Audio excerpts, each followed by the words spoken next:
제12장.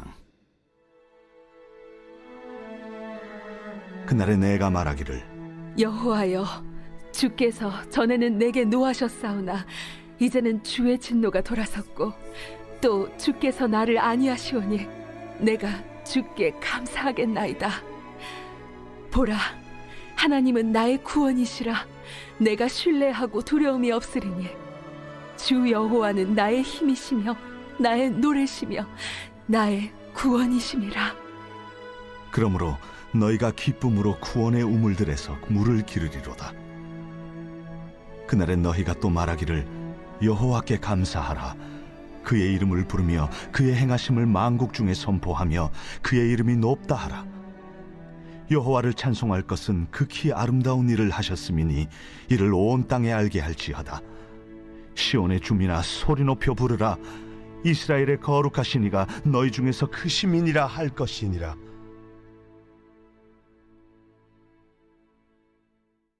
오늘은 이사야 12장의 말씀을 가지고 함께 은혜를 나누겠습니다.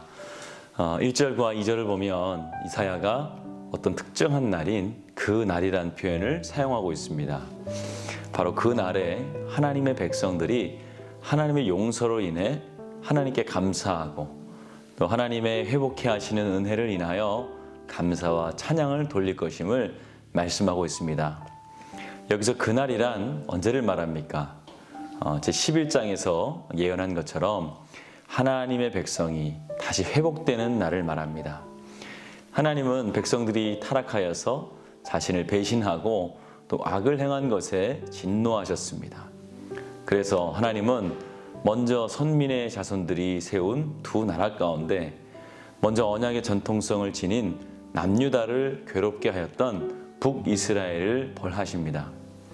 북이스라엘을 아수르를 통하여 멸망시키시고 그 백성들을 아수르 땅에 포로가 되어 끌려가게 하신 것입니다.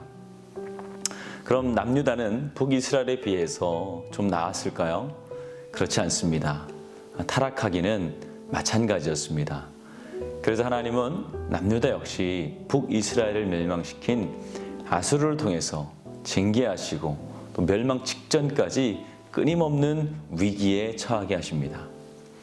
하지만 남유다는 그러한 하나님의 징계에도 불구하고 정신을 차리지 못하고 이후 더욱 타락하게 되었습니다. 그러자 하나님은 이번에는 바벨론을 들어서 남유다마저 멸망시키시고 그 백성들을 바벨론 땅으로 포로가 되어 끌려가게 하셨습니다. 결국 하나님의 선민들은 아무런 소망을 가질 수 없는 매우 절망적인 상황 가운데 처하게 된 것입니다. 그럼에도 하나님은 그와 같은 절망 중에서도 선민 이스라엘을 다시 회복시키실 것이라고 말씀하셨습니다. 마치 이스라엘 자손들이 출애굽할 때와 같은 주의 권능을 택하신 백성들을 다시 이스라엘 땅으로 돌아오게 하실 것이라고 말씀하셨습니다. 그리고 그들이 하나님의 이러한 섭리와 은혜를 찬양하게 될 것임을 말씀하십니다. 바로 오늘 본문이 찬양하는 내용이 바로 이러한 것입니다. 1절의 내용을 다시 보면 그날에 내가 말하기를 여호와여 주께서 전에는 내게 노하셨나오나 이제는 주의 진노가 돌아섰고 또 주께서 나를 아니하시오니 내가 주께 감사하겠나이다 할 것이니라 라고 말씀을 합니다. 이 찬양에서 볼 수 있는 것처럼 하나님은 그분의 백성들이라도 잘못을 범하게 되면 때로는 선민이라 할지라도 나라를 완전히 멸망시킬 정도로 벌하시긴다는 것입니다. 그러나 결국 용서해 주신다는 말씀 또한 잊지 않으십니다. 아무리 절망적인 상황 가운데 있을지라도 택하신 주의 백성들은 영원히 버리지 않으시고 다시 회복시켜 주십니다.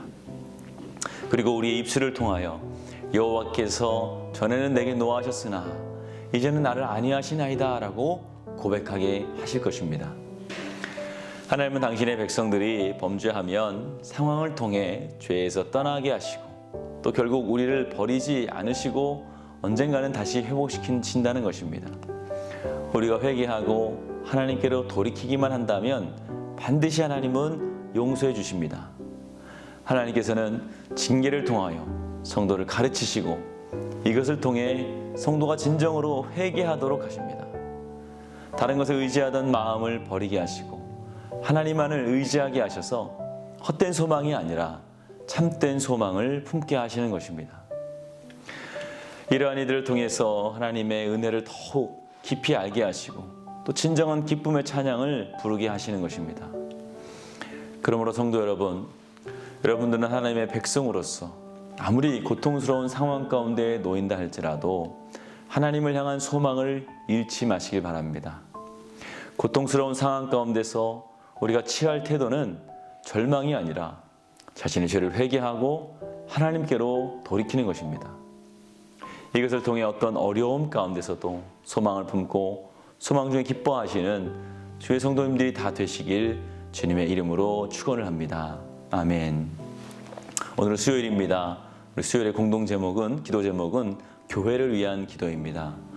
먼저 교회의 부흥과 회복을 위해서, 그리고 이 땅의 교회가 복음으로 돌아갈 수 있도록 기도해 주시기 바랍니다. 또한 우리 얼마 남지 않은 우리 수험생들에 위해서 기도해 주시기 바랍니다. 이제 내일 이들이 공부한 모든 것들을 펼칠 텐데요. 믿음을 주시고 또 지혜를 주시고 건강을 달라고 하나님께 이름을 불러가면서 기도해 주시기 바랍니다. 기도하겠습니다. 좋으신 아버지 하나님, 은혜와 사랑을 감사합니다.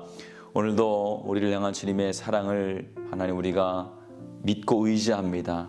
어떠한 상황 가운데서도 때로는 우리가 우리의 죄로 말미암아 어려움과 하나님께 징계를 받을지라도 그러한 가운데서도 하나님은 인자를 잊지 않으시고 은혜를 잊지 않으시고 긍휼을 잃지 않으셔서 우리를 향한 뜨거운 사랑을 끊임없이 보여주심을 믿습니다. 하나님께서 우리를 끝까지 인도하실 것을 믿고 그 소망 중에 기뻐하는 주의 성도들 다 되게 하여 주시옵소서. 교회 위에 하나님께서 함께하여 주시옵소서. 이 땅의 교회가 부흥되게 하여 주시고 주의 은혜로 다시 회복될 수 있도록 주님 도와주시옵소서. 어려운 시기를 지났지만 이것이 교회가 더욱더 정결케 되는 귀한 시간 되게 하시며 강건케 하여 주시옵소서. 하나님, 또 담임 목사님 사역 가운데 성령이 함께하여 주시고 앞서 운행하여 주셔서 어떠한 일들 가운데서도 성령의 역사가 놀랍도록 일어날 수 있도록 도와주시옵소서. 하나님, 또 환우들 위해서 기도합니다. 우리 환우들 어디 있든지 기억하여 주시며 아픈 곳에 손을 얹어 주셔서 깨끗이 나음을 얻게 하여 주시옵소서. 이제 아버지 하나님, 얼마 남지 않은 수능, 내일 이제 수능이 다가왔습니다. 하나님, 그동안 준비한 것 하나님 잘 펼칠 수 있도록 건강 주시고 은혜 주시고 믿음으로 허락하여 주시옵소서. 우리 연로하신 장로님들, 권사님들 늘 새 힘을 허락하여 주시며 성령님 늘 함께하여 주시옵소서. 다음 세대 어디 있든지 기억하여 주시며 예배자를 떠나지 않게 하여 주시고 다음 세대를 위한 리모델링 공사가 아름답게 완성되어서 그곳에서 주님을 아름답게 마음껏 찬양하고 노래할 수 있도록 도와주시옵소서. 예수님의 이름으로 기도하였습니다. 아멘.